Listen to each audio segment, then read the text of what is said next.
All right, buddy. What do you think about some fall fashion for women over 50? Yeah, let's see it.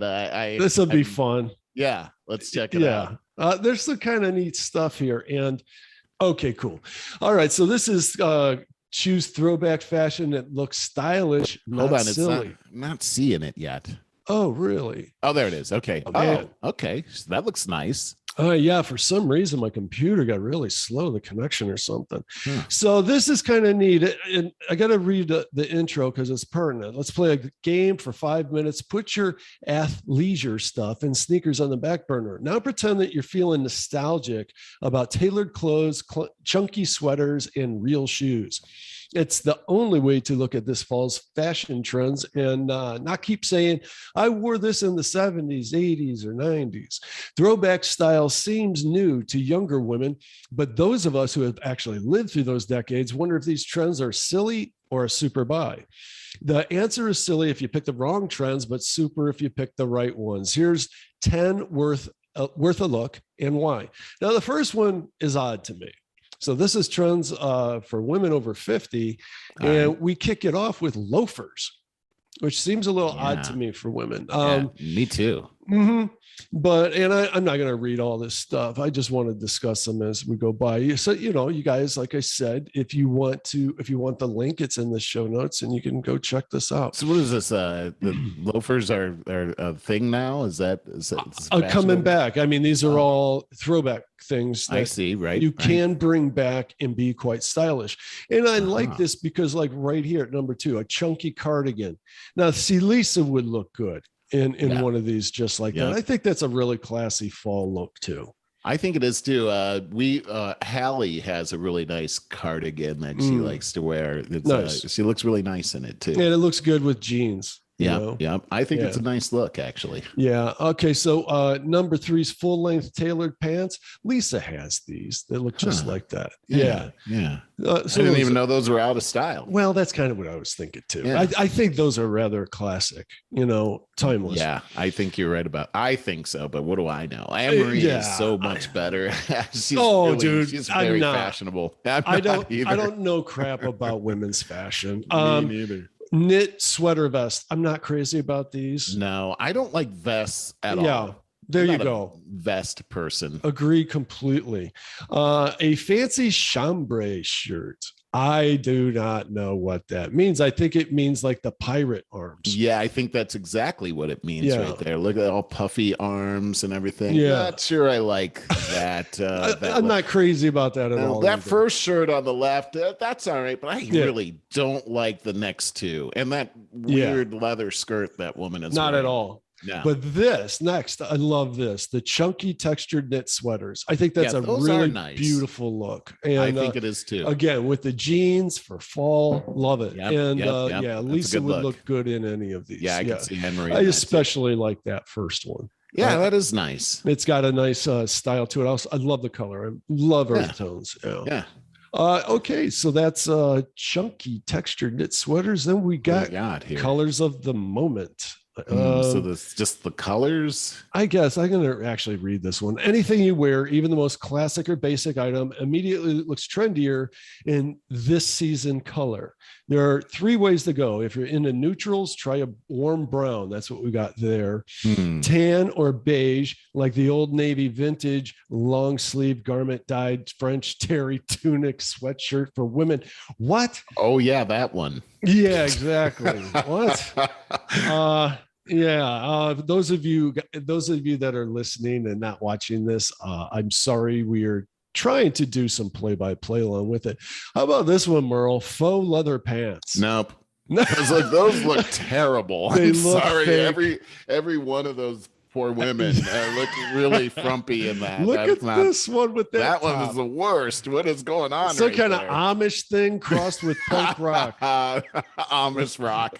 There you go. No, those look awful. I don't know what that's. They all look terrible. I don't. Loose fitting jeans. Another big no. Another big no. That looks awful. That's like bad mom jeans is what that is. It's just like this. That tells me I'm not interested. Yeah, exactly. Now we're back into something I like. I like this fringe wraps. Oh yeah, that's or very ponchos. classy looking. Very and classy. you know, it's like in Anne Marie fall, wears that kind of stuff. Yeah, I like that. I love that kind of stuff because in the fall, sometimes you're hot, sometimes you're cold, all within the same hour of the day. You know, it'd be one of those days a cloud comes by and I'm cold, or whatever. Right. But then you're in the sun and you're hot. Yeah. This is something that's you could have yourself completely wrapped in it or slightly wrapped in it, or just take it off easily and set it to the side whenever you. I think they look really stylish. I think they do too. Yeah. And that's the end of that. Wow. We were in agreement on all of those. Yeah, pretty much on all of those. Yep. It's kind of fun. That was fun. Little service to our female listeners out there. Yeah, nice, Barry. Yeah, getting your fashion advice from Barry and Merle. That's well, we know what we like at least. We know what we like, and we know what we don't like. Yeah, stay away from the fake leather pants. Oh my God, those were wrong. Those were very wrong. Even if they were real leather. I mean, God, they just looked very uncomfortable and just like who cut those? Jeez. Yeah. So I've been, here. As I told you, I got 2 weeks here that I've been frantically doing work. I do my work during the day, my regular work, and then I try to cut out early so that I can work on the house and stuff. And my biggest goal is to repaint 2 sides of it. But boy, everything, like one project turns into another that turns into another. I've done all the shoring up on my patio. It looks terrific. And it's a big deal to people that stay here. The patio is a big feature, the whole backyard. And I should have taken a picture back there. Yeah, should have taken I would like to see that. Yeah, well, how about really next time? Bring it for the next show. We in the meantime, we are on the home stretch now for the remodeling in our place. Are you? Oh my gosh, this is it slightly usable, the kitchen, I mean? Yes, now it is. We just got our sink back. Thank God. I mean, not having running water in the kitchen is paralyzing. It's just like there's something wrong about going to the bathroom to get water. Yeah, that's right. And I've been making coffee in the bathroom and stuff like that. It's just weird. That's where my coffee maker is right now. I've actually gotten used to it. It's like I don't know if I want to move this now. Do you know how many times I've thought about putting the coffee maker in my bedroom? I know, by the bed, because you just want to cool. Exactly. Reach over and grab a cup. Wake up, or Anne Marie will wake up first, and she'll start making coffee, and I'll wake up to that smell of awesome coffee in my room. Yeah. Okay, so that part's not been so bad, but we didn't. Our stove, we used it for the first time yesterday. We used the oven, and is it new? It's been like 2 weeks now. Okay. So our appliances were pretty new already, they stainless steel. Yes. Yeah, I remember. So it's stainless steel. The refrigerator stove and the dishwasher are stainless steel, and then the counter.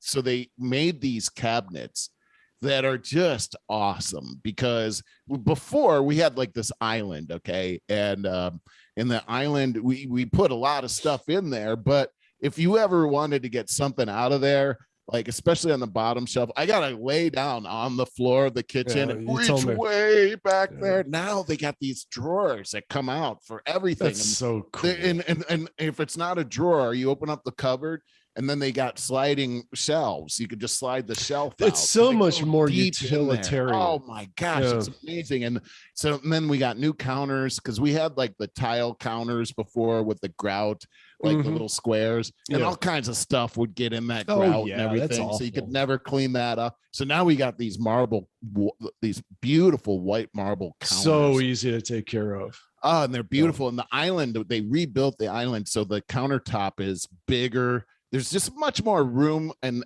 more counter space. When are they going to be officially done? So I'm hoping on Saturday. Are they working every day? Pretty much 6 days a week. I've got guys at my house for the last 2 months. I mean, there's guys in my house. That part's been terrible. Although I got to say, every contractor that's been working here has been the nicest guy ever. That means a lot. You can get all really great kinds guys in that business. You True, get all true. kinds. Some Well, people that are very socially awkward, you know. We had one contractor, he was a painter who was absolutely terrible at his job, and he also wasn't the most friendly guy either, you know, like wow, double like whammy. These other guys are like they're like the best guys. Like when you hear their story and everything, you're like, oh, I just love you. And this guy, you just didn't really talk to you.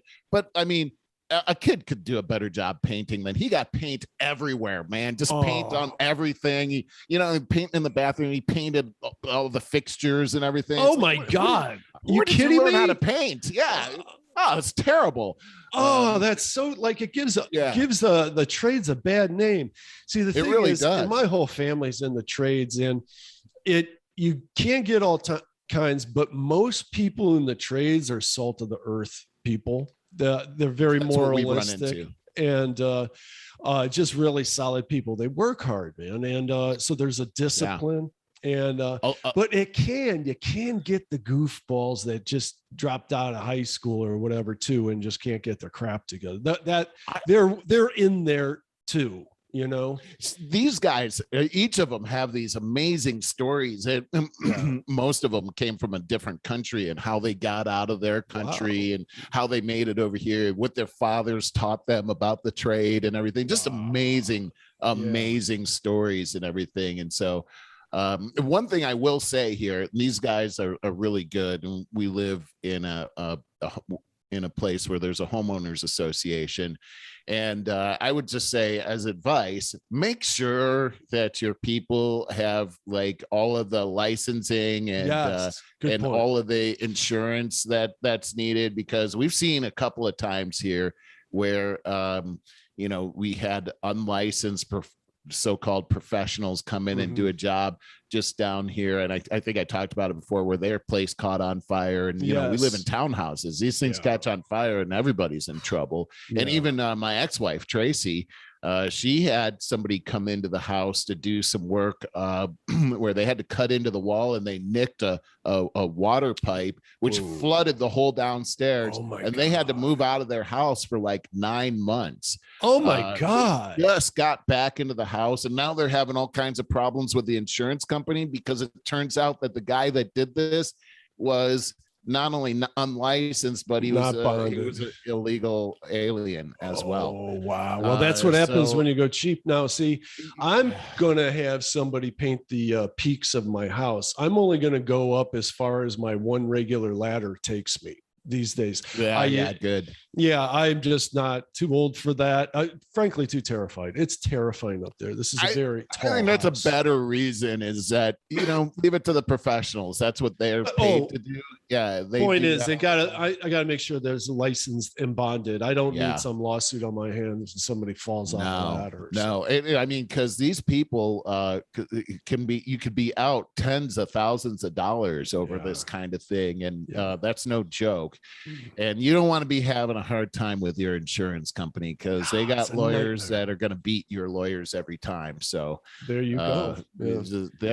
Anyway, talking about the guys that are from overseas and stuff like that in the trades, Italians are pretty big in like the cement and bricklaying business, and in fact, Lisa has used one contractor guy. She went through several before she finally found someone to her standards. He's Italian, and they're meticulous about everything. And when we went to Italy, I always remember the simple memory puts it in perfect perspective. We're in Sorrento, and I love Sorrento. It felt like home to me. Kind of small townish. It's on the coast, and from there you can take the ferries out to islands of Ischia and Capri. But when we're just in Sorrento, I went jogging in the mornings, and it's a great way. I didn't have a bike, so it's a great way to get to know the lay of the land and see the back alleys and stuff like that. Well, in those back alleys are all these tiny shops. Italy, just like pretty much all of Europe, but everything is small because they pack everything into every square inch that they can. Because as we talked about in the last show, all of these places are really all these countries are always the size of like one of our states, right? Right. And it's so old, it's so built up. So all of these people, all these Italians have like a little shop all down the road. They all have their own little tiny shop and everything's crammed in there. So they have so little to work with that everything has to be perfect and pristine. Even like the fruit stands are put out. I have a piece of artwork where all of our house is decorated with pictures I took from Italy. And those were beautiful, by the way. you. I know you put those online when you came back and they were amazing. There's one picture in our kitchen of this fruit stand that is it's a work of art in and of itself. I like to take credit for the picture, but I didn't make the art. I mean, so they organize everything as sheer perfection. So when I was jogging down this alley and the shops were just starting to open and stuff, remember this old guy with his little tiny clothing shop or something where everything looked perfect. You could see just what he wanted you to see from the street. He comes out and if I recall, he like licked his handkerchief, something like that, and bends down and brushes the brick under right in front of his entrance. Like there was a little spot on a brick in front of his entrance. That's awesome level of detail. Italians are like that. Yeah. They're really meticulous. Yeah. It's interesting. I loved Italy. I love the culture and everything. Yeah. I love what you're saying too, is just taking pride in the things that they're artisans, right? Yeah, I mean, and the guys that we had, we have a couple of guys that have been coming over here. One of them has been doing the tile work. Yeah. He's Italian. Yeah, they love tile, man. The tile work this guy is doing, it's masterful what he's doing. The guy that put the cabinets in, he built the cabinets. They was all handmade. These guys are artists. Yeah, absolutely. They and the way they can figure out things so quickly and the measurements and all this kind of stuff. It's really quite a thing to see. Well, I respect that so much because, as you know, I've remodeled this whole house myself, and it's like I'm a good handyman, but I am nowhere near that level. That's artistry. My brother is like, he makes his own cabinetry and all of that stuff, and it's like, oh my god, it's gorgeous, It's really cool. And I just respect the heck out of that. I do too. Yeah. Me too. And I don't even have the eye for it. Amazingly enough, lifelong designer. I am definitely an artist through and through. Yes, but you I don't have it when it comes to decor. Like, yes, I remodeled this house, but it was completely basic and intentionally basic. And it works great now because people with dogs love it. It's easy to clean and maintain. I don't like clutter, any of that stuff. But with our house 2 miles down the road there, Lisa redid everything. And she is so good at it. Like, I really want to find her way to retirement, and I want to pimp her out doing home remodeling. I really feel like Anne-Marie has that same talent, and really our landlord has used her as a point person, and she's so, I think her and Lisa are very similar. They're very detail oriented, and Anne-Marie has a natural ability to, like you said, you don't have the eye. I don't either, but she does, and she can see things, and she could put things together, different colors and everything that look really good together. Maybe those two should go into business, because boy, well, and I could do the and marketing. We could retire. Yeah, but I would enjoy doing the marketing of that. No, really that would be fun, wouldn't it? Yeah. Mm-hmm. Oh, we're always talking about, like, when we're going. Just booked the Airbnb in Asheville, North Carolina. Ooh. We are leaving on October 20th, which is right around the corner, really. Asheville High, the beautiful area. Have you been there before? No. Okay. Done all my research. I feel like I've been there. Yeah. It's beautiful. I've only been there for business, and when I was there, it was super freezing cold. Really? It was the middle of winter, and it does get cold there every once in a while, and it was super windy too, so I didn't get to really enjoy it. But I remember being in the town, and you've got these mountains all around, and it's There's Anderson Cooper's family. The Vanderbilt house is over there too. People like to Biltmore. tour that. That's what I meant to say. Yeah. Biltmore. My brother and sister-in-law just went there a couple years ago and shared a lot of pictures with us. And, so you know all about it. Yeah, definitely will be visiting. Nice. That sounds really cool, man. Yeah, I can't wait. Right on. So I'm here until the 19th, and then I got to pack all this crap up and go out to my mom's with this crazy dog who finally passed out over there. And how's it going with Charlie? Really good, really good. But it's also it's really time consuming. There's, I was thinking about talking about this on the front part of the show, but whatever. We went all over the place. But having a puppy again, the last time I had a puppy was 20 years ago. Bowser. Yeah, 20 plus years ago. Yeah. And I read a couple books at that time about what I really should be doing. But you know what, dude? These days, pulling up a couple YouTube videos from a couple different experts is a lot better. Sure it is. Oh, yeah. It's so much better. And do you have any that you like? Who do you like? Yeah, there's one guy in particular that if anybody knows dog training people at all, they know this guy. His name's Cesar Millan. I love Cesar Millan. He lives right around the corner here. Is that right? Yeah, a lot of people that I know actually know him. He is so cool. Well, he's got a great energy about him. He really does. First of all, he's a really good looking guy. Like, he's kind of mesmerizing. He's got this unique kind of look and all. Yes, yeah. I think that dogs even are attracted to him. Well, hey, that's a good looking guy. What he's got the energy. He truly has this kind of real deep connection with all dogs. And he'll talk about, and I'm only getting to know him now. I will know him much better in the coming weeks as I watch more of his video. I only discovered him about 2 weeks ago. And really? Wow.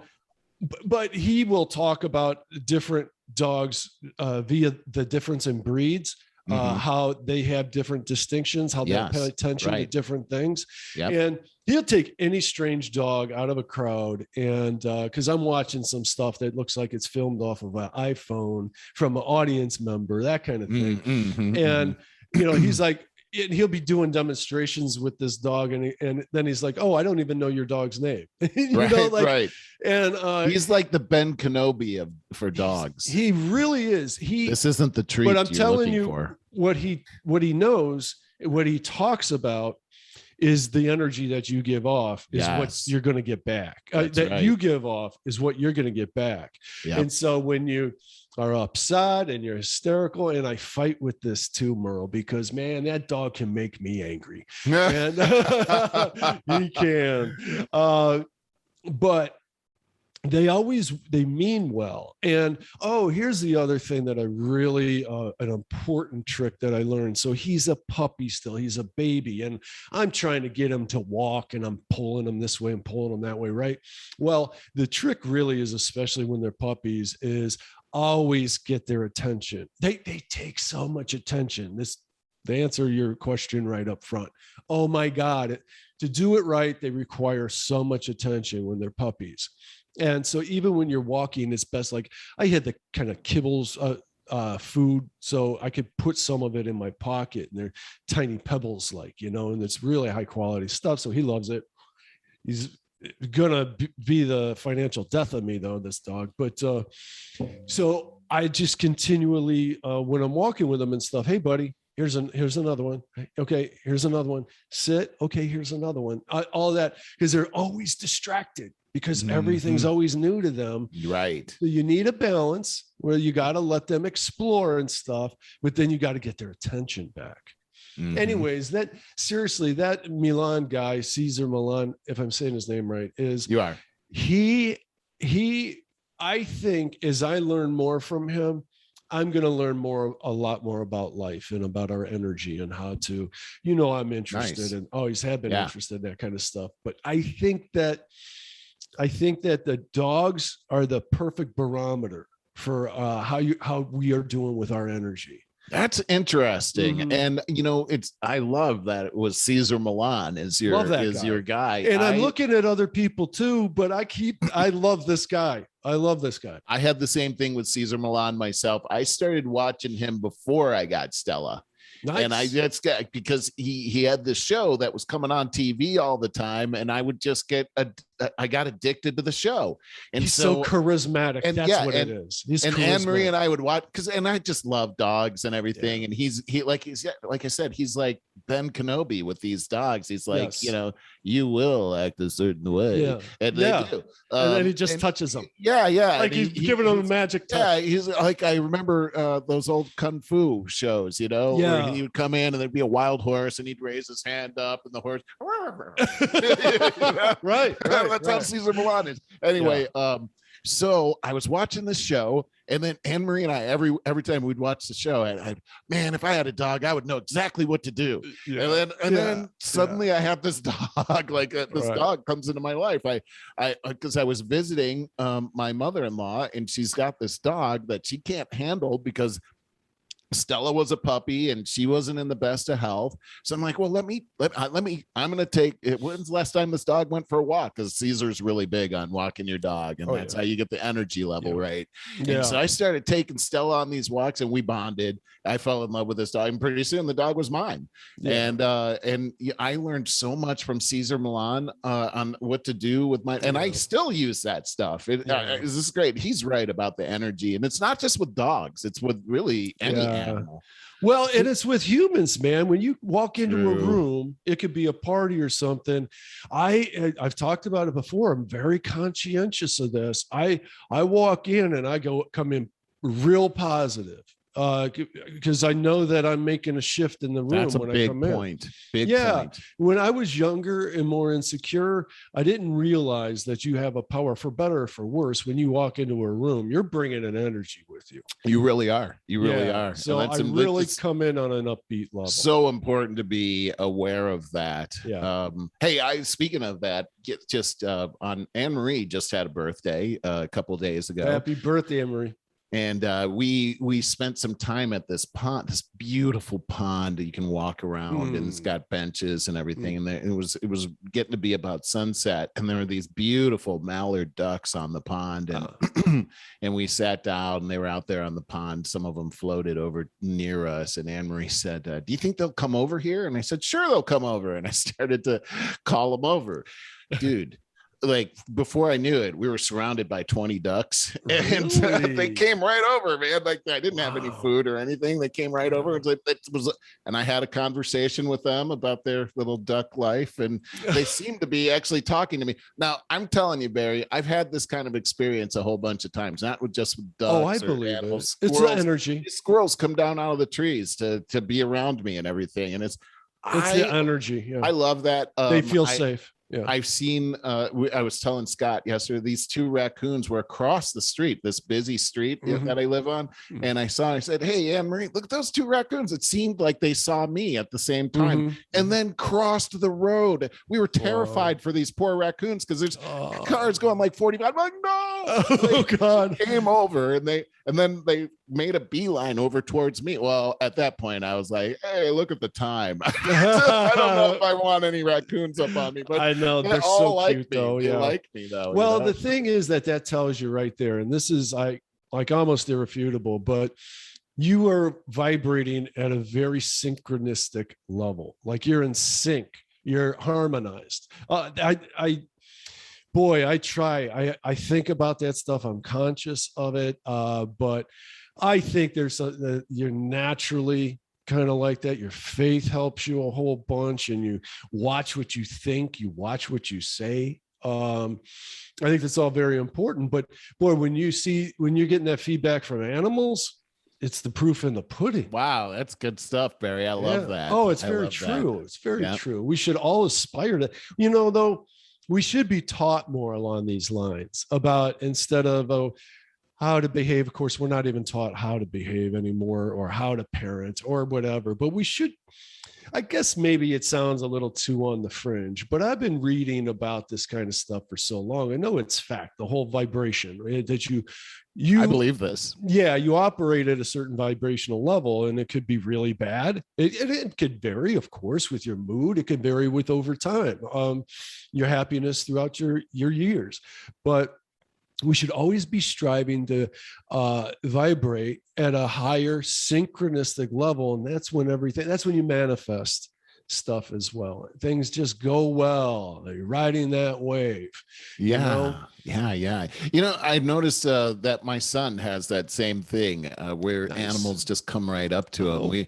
We were we were riding our bikes one day, and we stopped at a vending machine outside of a community college, and I noticed that there was this squirrel that was like, I don't know, about 20 yards from us, and it seemed to be checking out Brandon. And I'm like, hey, man, that squirrel seems to be awfully interested. He's wondering if you're going to get a payday out of that.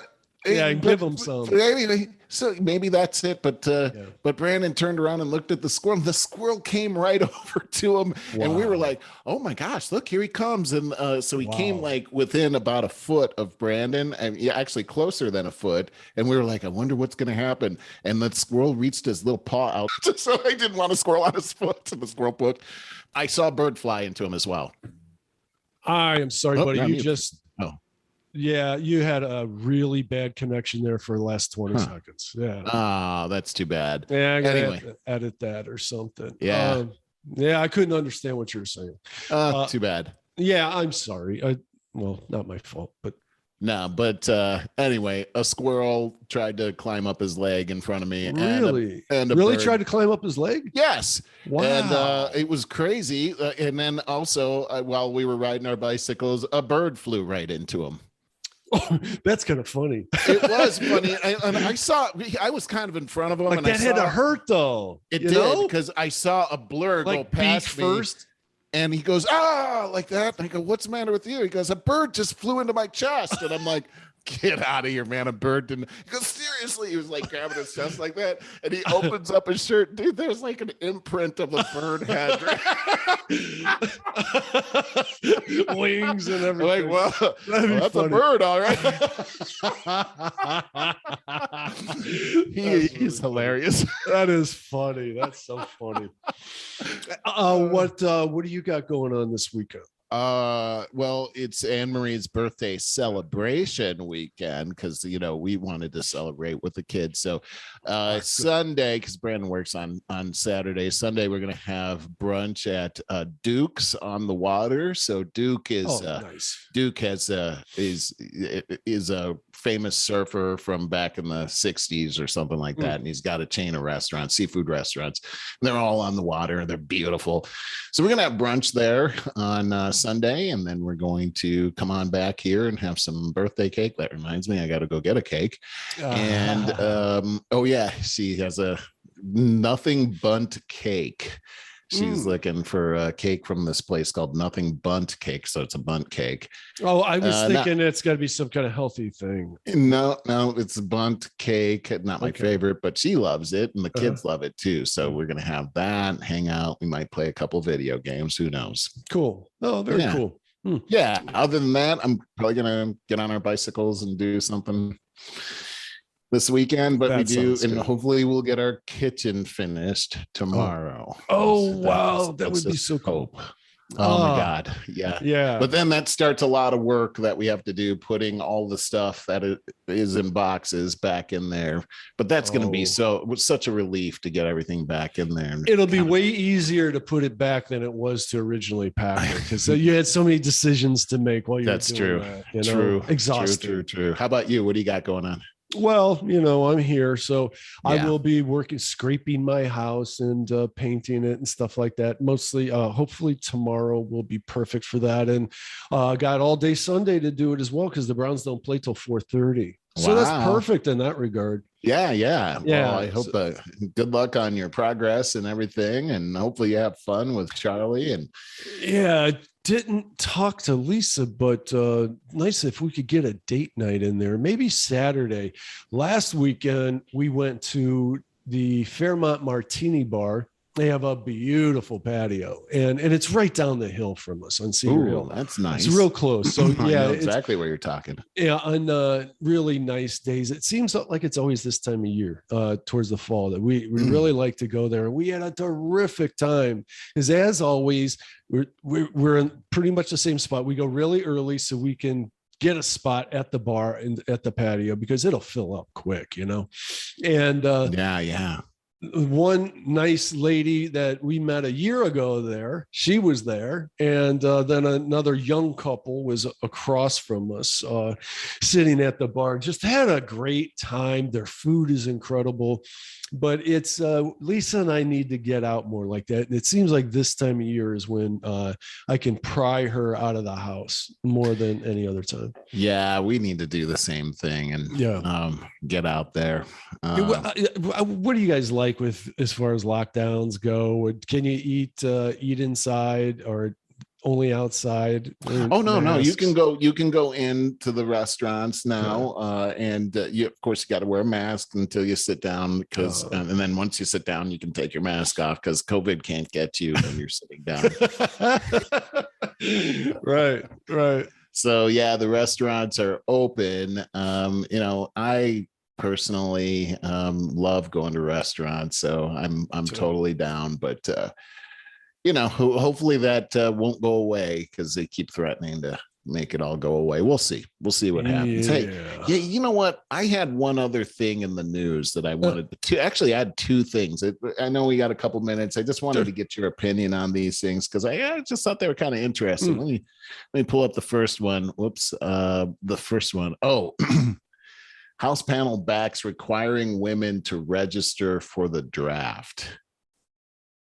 Did you hear that?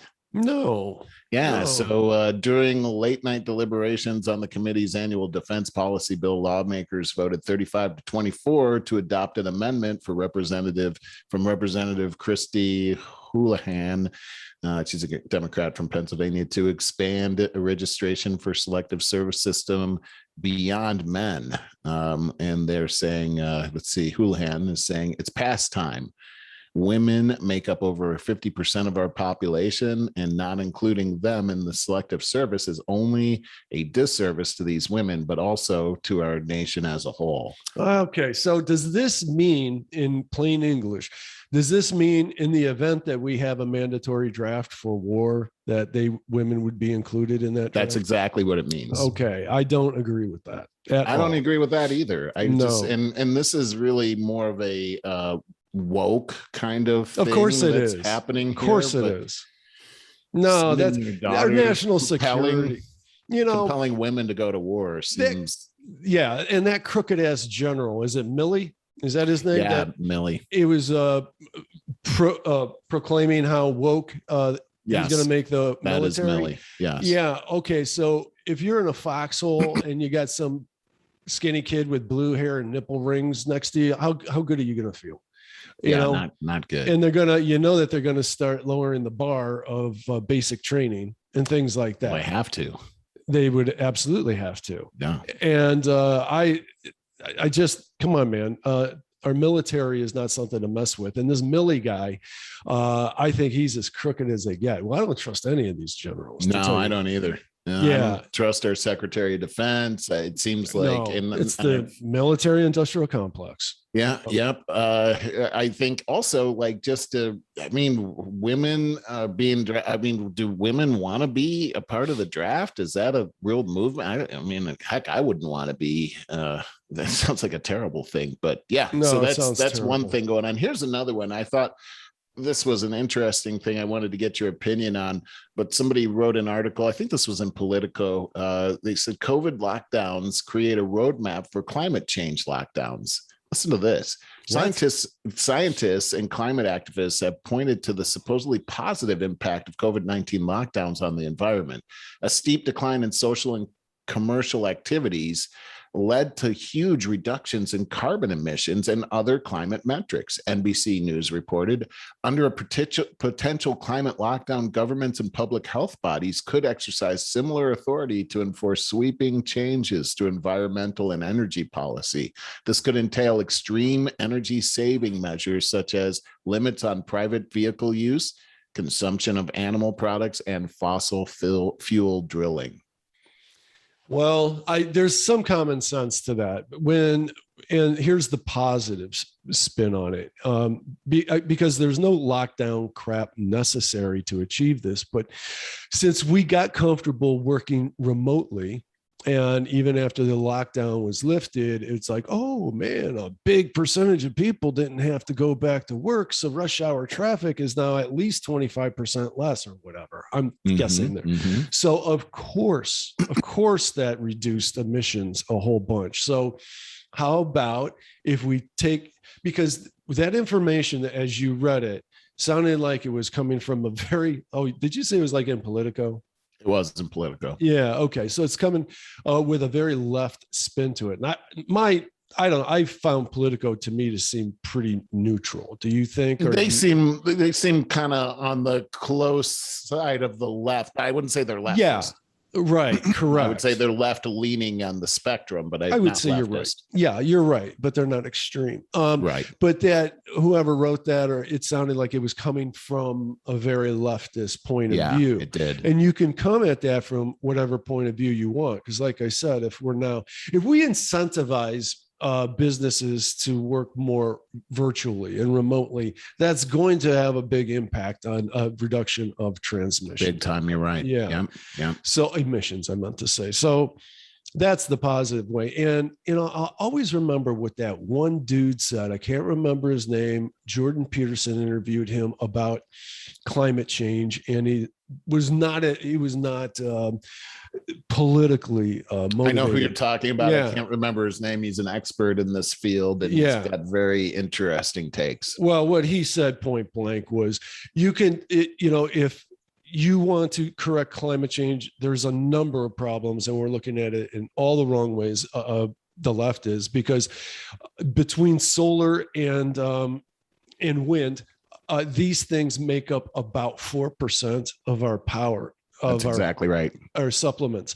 And he says, so what are you going to do? Put $500 billion into it to make it what, 6-7%? That's right. He goes, if you are really serious about climate change, and he believes, as I do, that there is climate change via man-made emissions, says, if you're serious about it, then you got to put your money into nuclear. If you truly want to make this, if you truly believe, as he does not, he says that we will make it through the next 100 years.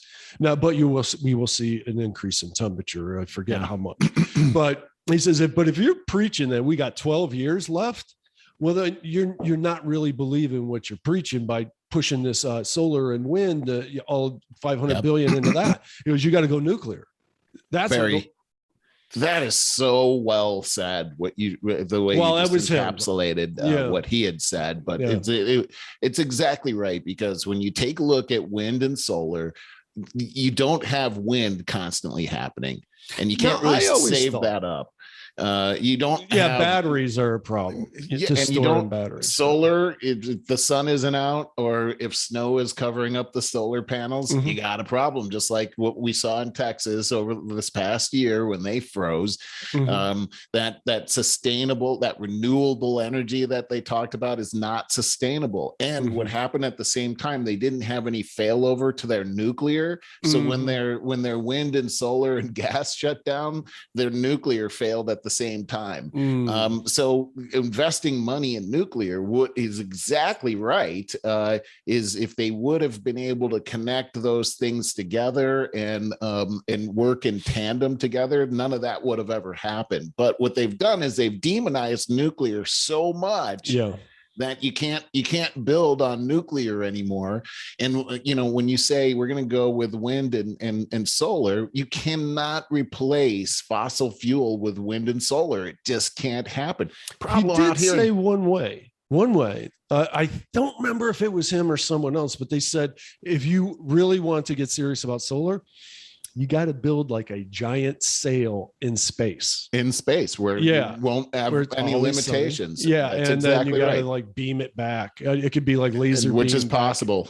Well, this is the problem with the whole space race. Remember, we talked about the fact that China could take the high ground, and they could actually eliminate our power grid and beam solar energy to different locations. Yes. It's the exact same thing that we're talking about here, which is possible, but nobody's actually doing that except for maybe the Chinese right now. Here in California,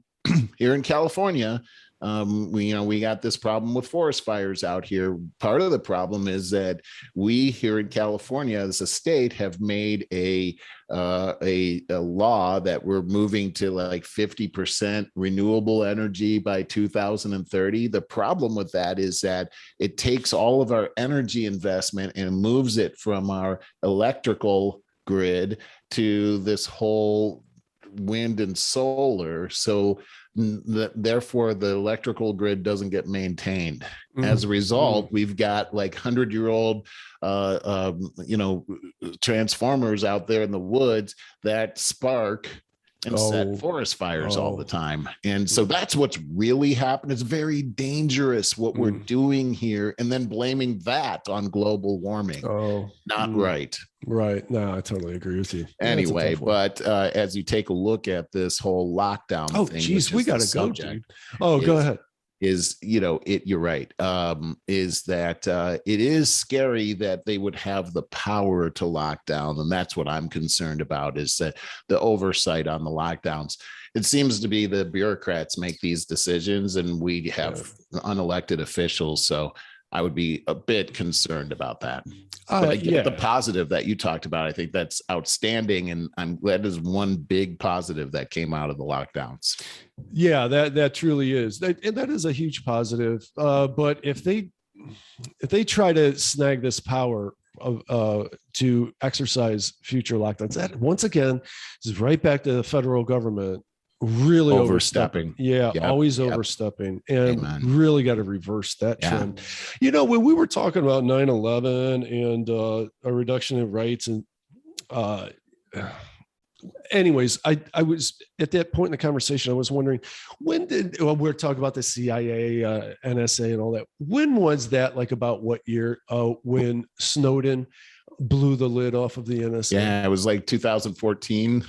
Was it that recent? I thought it was like, I think it was in the teens during the Obama administration. Oh, okay. Yeah. I thought it was longer ago than that. It could have been 2012. It was in the 2000. It was, smartphones were very popular at the time, so it was at least after 2011. Okay. So sometime in that period when we figured out that we were being spied on by the NSA, and like you said, there's got to be more out there that we just don't know about. Yeah, that poor guy, man, and to think that he can't come back to this country because he's going to get persecuted for sharing information.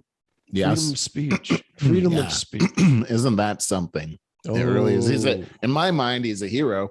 Exactly. I mean, thank God that somebody had the guts to say that the federal government was cheating and doing something wrong. Yeah. I remember. Did you watch it? I don't know if it was a documentary or a movie about him. I think it was just a movie. No, I haven't seen it. It was really good. I don't remember what it was called, but it was at least 5 years ago, I would say. But it shed a lot of light on everything, and he just was a guy that was like, wow, I got to do the right thing here, and thank God, self-sacrifice. Yeah, but out of all the people, sacrifice is freedom.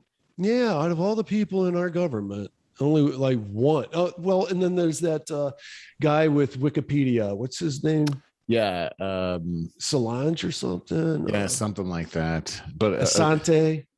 Assange, Julian Assange. Yeah, correct.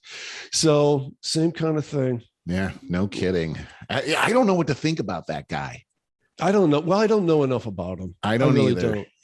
He seems like I'm a good guy and a bad guy. Oh God, just talking about that QAnon stuff. You only watched that one episode. That first episode. So at the end of the episode, they were going to go talk to that guy who knew QAnon or knew Q and had been vouching for him. Like, this is the real Q. And then the episode ended, and I was thinking, how could it end right there? And then that's when I figured out, oh, there's another. Oh, I wish you had 50 watched the rest of episodes. it. It was deep, man. It was very deep. Well too. done. It was just Very like, well done. holy cow, this peeling back the onion, right? It Mm-hmm. keeps getting deeper and deeper. But and they're deeper. also creepy. They are. So that's what I got out of it, is that these people seem to have a look in their eye like this.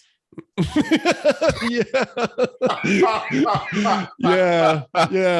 There's like a gene in our society where there's a small percentage of people that have that look in their eye, and they're looking for the level of conspiracy theory that it takes to get to a QAnon level. They were band together. Yeah, they were a bit misfits. Concerning to me. Yeah. So there was like, these point. Poor people. Yeah, it was like, because what they would do, and there's like 6 or 7 episodes, and in each episode you're going, I think that guy's Q. And then the next episode, you're going, well, by episode 5, they were showing you how there's a large contingency of these QAnon people that were thinking that Trump was Q. Trump himself was Q. Yeah. And he was going to announce it at this particular rally. Oh, wow. Didn't. That's the level of just deepness that these people have gotten into there. The whole QAnon thing. Wow. It's creepy. It's all a little creepy. And that whole, and even the episode I saw where somebody was up front and they were filming Trump, and Trump made like a sign to him or something. And I'm like, that's kind of weird, I mean, there's a lot of weird stuff in there. Like, maybe there's something to this. Okay. I could see how somebody could get roped into this, but it does seem like very vulnerable people. Like their minds were already vulnerable. Yes, it's very cult-like. They have a look in their eye. All of them have that cult-like look in their eye. This gives them purpose. Yeah.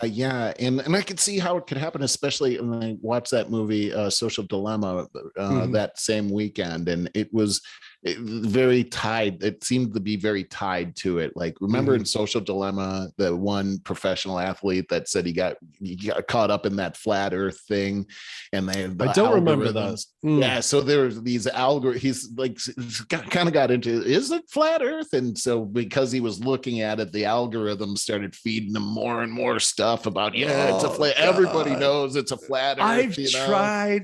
I've tried Googling and YouTubing this stuff on flat earth because I got questions. First of all, how thick is the earth, and what's on the underside? There's a lot of questions because there's just no way so I'm looking for the argument, and all I can find is silliness. It seems really silly, but I guess it points to the echo chamber effect and how powerful that is. And I was thinking, I worked at this amusement park in a carnival game, and I started to think about how similar the concept was. And I remember when I worked there, I mean, look, these games are a ripoff. All right. We know that. We were cheating.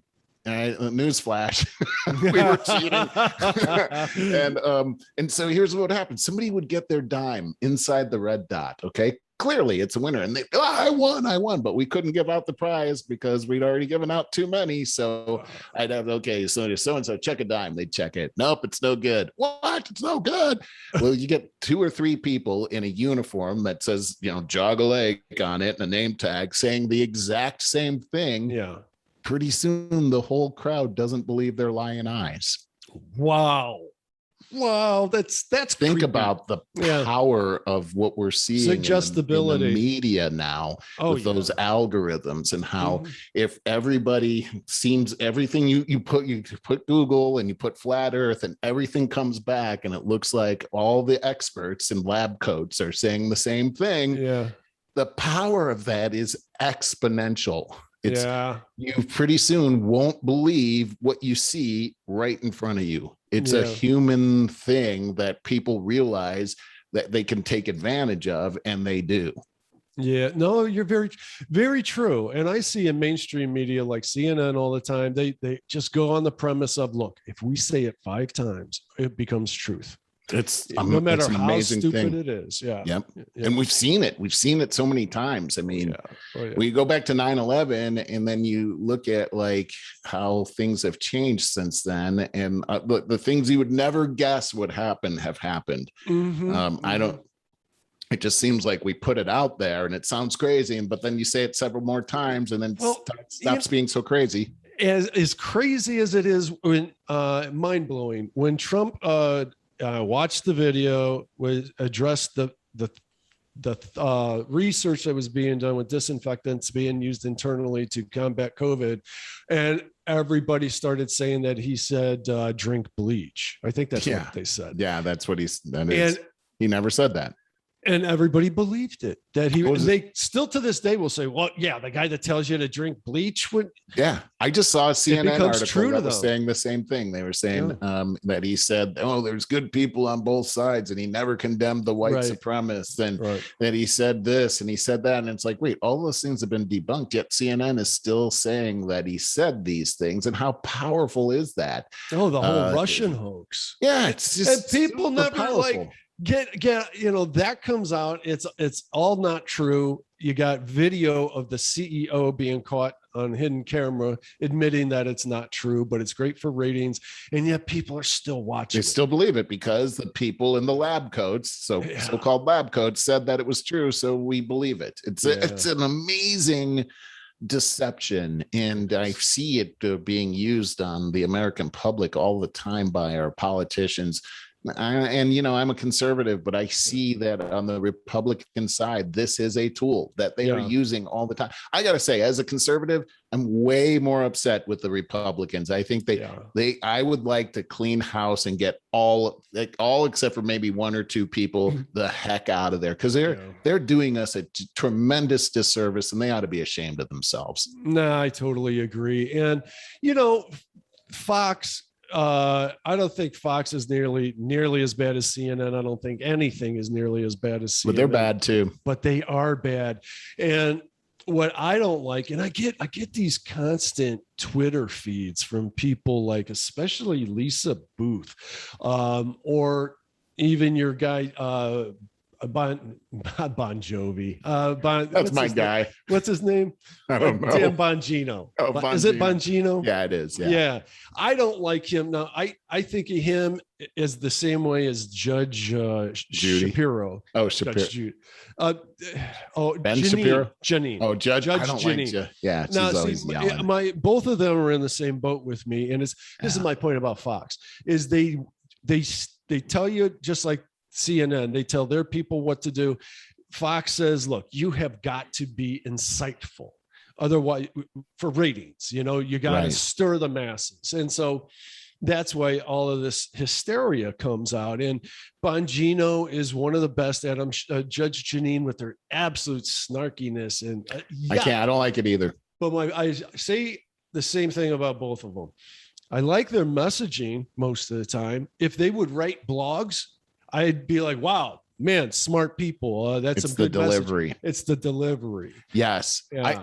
I harp on this all the time, Barry, is that if you sound like this and this, and it works. Can you believe it? I mean, God, it works. It's like scratching a blackboard for me, man. I don't like that. I don't want to be talked to like that. I feel stressed when people talk like that. Your contingents, though, love it.